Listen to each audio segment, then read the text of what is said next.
ቄስ ተስፋሁን ደነቀነኝ የዚህ አባይ ወረዳው ቤተ ክህነት ስራ አስኪያጅም የሃይማኖት መሪ ነኝ ቄስ ነኝ እኔ አሁን ዶክተር ልሳነ ወርቅን ያወቁበት አንድ በትክክል ነው እሱን ያወቁበት ባለቤቴ እርጉዞና ሌላ ጤና ጣቢያ ሌላ ወደ ላይ ወጥቼ ነበር አቀማመጡ ትክክል አይደለም ሴትዮዋ በከፍተኛ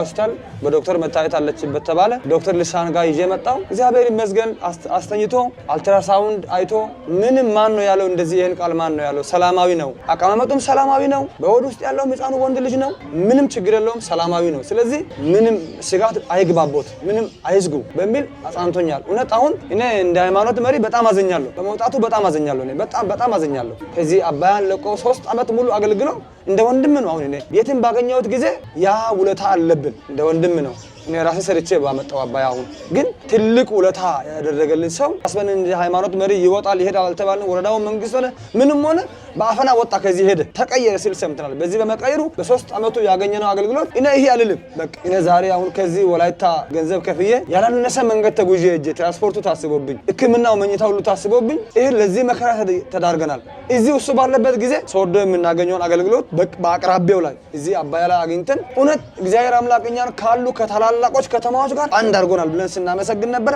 እሱ በመሄዱ በጣም ትልቅ ተሰምቶልኛል ትልቅ አዘን ተሰምቶልኛል እውነት እንደሚመለስበት አቅጣጫ ሆኖ ቢመለስልንም ትልቅ የሰውን ልልና የሚጠብቅ በህጋዊ መንገድ የሚሰራ ንጹህ ያልሆነ ትክክለኛ የሆነውን መድኃኒት አቅርቦ ትክክለኛውን ህክምና የሚያክም ትልቅና ትልቅ ሰው ነበር 3 አመት እየሰራ ህዝቡን በፍቅር ይዞ ራሳውንዱ በሁሉም እኛ እውነት ከአዲስ አበባ ጋር ተቆጥረን ነበር ግን 3 አመት ለኛ የሰራው ስራ ይሄ አይባልም እውነት እኛ ሰው በገንዘብ ብንተምነው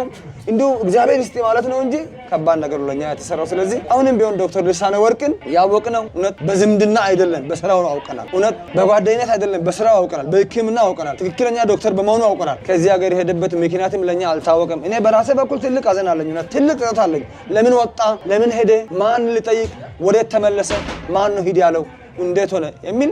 እንደ ሃይማኖት አባትም ይጠይቃለሁ ግን መላ የሚሰጥ ሰው አጣን ስለዚህ ዶክተር ልሳን ከዚህ ጥሎ በመሄዱ ምንም ትልቅ ችግር አለብን ልጆቻችን ባለቤቶቻችን ይዘን አሁንም ቢሆን ከፍተኛ ዶክተር ወዳለበት ቦታ ካስፈለገ ይዘን መሄድ ነው ይዘን በቃ ወደ ሶዶ ነው ለእንግልት ተዳርገናል ለመከራ ተዳርገናል ከዚህ ለቆ እሱ ከሄደ ጊዜ ጀምሮ ያን ያህል ነው ከፍተኛ ዶክተር የሚታየው ወደ ከፍተኛ ዶክተር ወዳለበት ቦታ ተጉዘን ነው የምናሳየው ቀድሞ ከቤታችን ነበር አሁን እርቀን ነው ስለዚህ እንግዲህ እግዚአብሔር እሱ ያውቃል አሁንም ቢሆን እንግዲህ መልካሙን እሱ ያስብልን መልካም እየሰራ የቆየ ልጃችን ከዚህ በመሄዱ ትልቅ አዘን ይሰማናል እንደ ሃይማኖት መሪ ያዝናለው እግዚአብሔር አምላክ እንዲሁ በመለሰው መዳለም ለኛ እንዲሁ በመለሰው እውነት እግዚአብሔር አምላክ ባመጣው አሁን አዲስ ስፍራ የሚወሰነው ቦታ አለ በዚህ አዲስ ስፍራ እውነት ህሊናዬ በጣም በህሊናዬ ይመላለስ በዚህ በአዲሱ ስፍራ ትልቅ ሆስፒታል ነገር ሰርቶ ትልቅ የሐኪም ቤት ሰርቶ ቢመለስ የሚል አላማ አለኝ ስለዚህ ይሄንን ቢያደርግ ከሱ ጎን እንቆማለን እግዚአብሔር አምላክ ይባርክልን ያው ከሄደ በኋላ ማዘን በጣም አዝናለሁ እውነት ስለዚህ ወንድሜን እንግዲህ እግዚአብሔር አምላክ ይባርከው እላለሁ እኔ እንደ ሃይማኖት